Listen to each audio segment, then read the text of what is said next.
Greetings and welcome to the Political Ferret Show. If you ask the left what makes the left, they will point out that they fight for the poor, they fight for the impoverished, they fight against poverty. But what does this mean? Who is poor?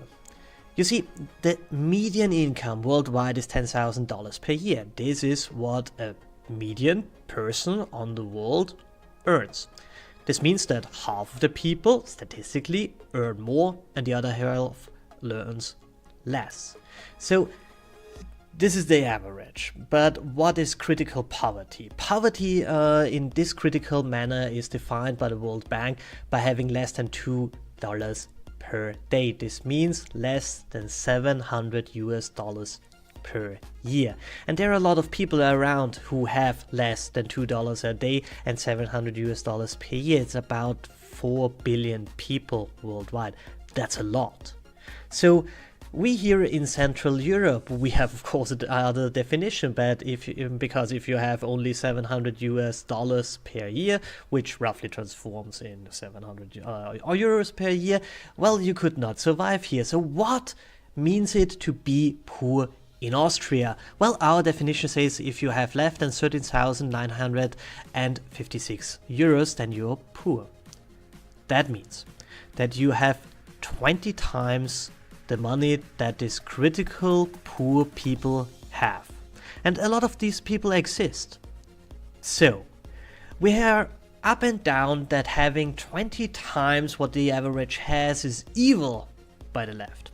But here in this instance, we have a situation where the left in Africa has only a 20th of the poor people who get a lot of things by the state here, who have 20 times what they have.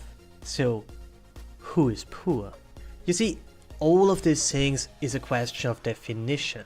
Poor are those people who have less. But who can you compare with whom?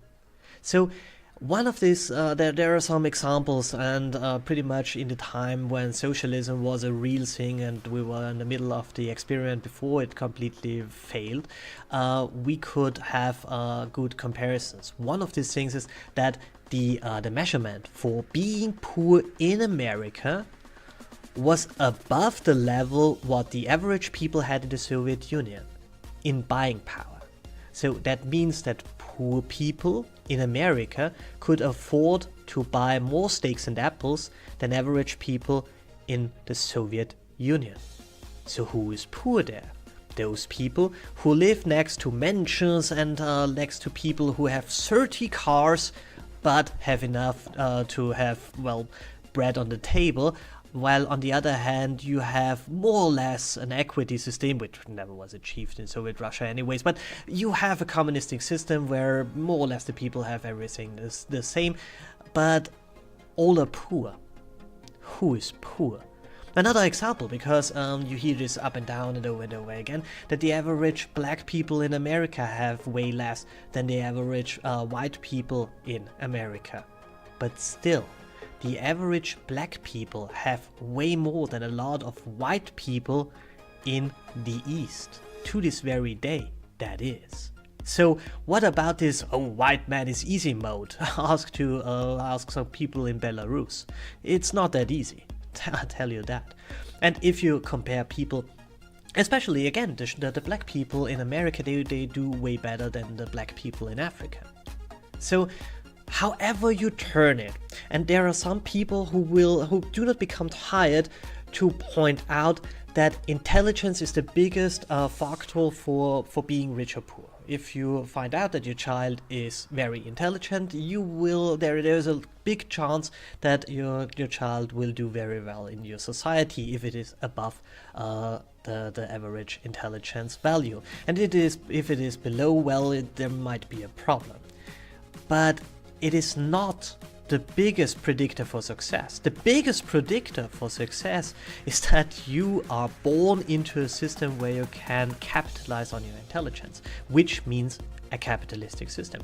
If you are very intelligent but you live in a system where your intelligence just brings you troubles with authority, well, you will not be very successful.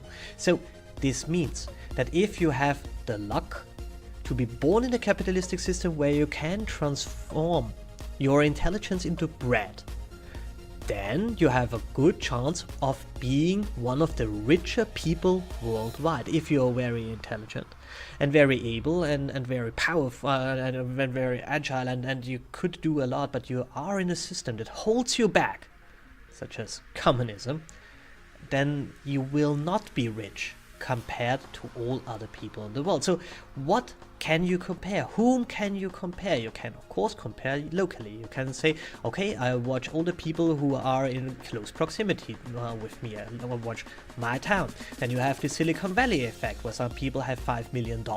People go over there and say, well, you have $5 billion.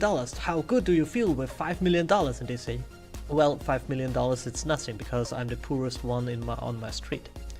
So who can you compare? Can you compare all people with each other? Yes. Can you compare only people within your streets? Yes, of course. You can do both, but you come to completely different definitions of who is poor and who is rich.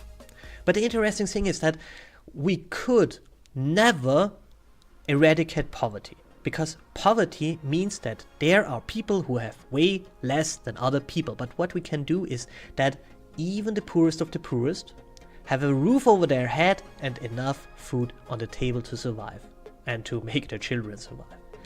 We can achieve that, but we cannot achieve that by taking money from those who have a lot and give it to those who have less. What we have to do is to bring each and everybody on the whole world, or whatever system you just can say, okay, I do not care about the world, I only care about my nation, and what people do outside of my nation I do not care about, which is also a valid point from my perspective. But the only way to create a system where even the poorest have enough to survive, the only way to reach that is when everybody does its part and everybody works. What we need is an ideology of work, not an ideology of revolution. So if we have, and I talked about that when I discussed the octobristic against the decembristic idea of socialism, where the one says, okay, we have to make all poor, and the other say we have to make all rich. If we want to make all as rich as possible, the way is capitalism. We have all to work. That's the funny thing. One version of socialism, the decembristic idea, to make all as rich as possible, can be achieved by capitalism, while on the other hand the idea of we make all as poor as possible will end up in us all starving, as we have seen pretty much in the Soviet Union. So if we want to fight poverty, the answer is capitalism. It's nothing else. The answer is capitalism, and we can never ever eradicate poverty, because poverty will always be, because poor will always those be who have less than those who have more. But again, it might be that there is a future where being poor is not a threat to your existence. Thanks for watching. Like, share and subscribe. Tell me what you think about it in the comment section. Keep in touch and have a wonderful day.